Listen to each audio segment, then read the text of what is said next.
પલસાણા વિસ્તારની ઘટના. મોપેડ ચાલકને ટ્રક ચાલકે પાછળથી ટક્કર મારતા ગંભીર ઇજાઓ. સુરત નવી સિવિલ ખસેડવામાં આવ્યો હતો. ટૂંકી સારવાર દરમિયાન તેનું મૃત્યુ નીપજ્યું હતું.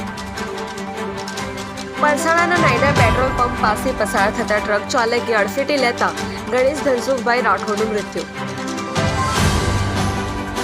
ગણેશ પોતાની મિત્ર સાથે અન્ય મિત્રની બર્થડેમાં જવા નીકળ્યો હતો.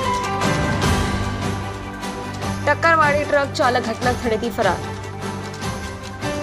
પલસાણા પોલીસે ઘટના સ્થળે પહોંચી અકસ્માત મોતનો ગુનો નોંધી વધુ તપાસ હાથ ધરી છે.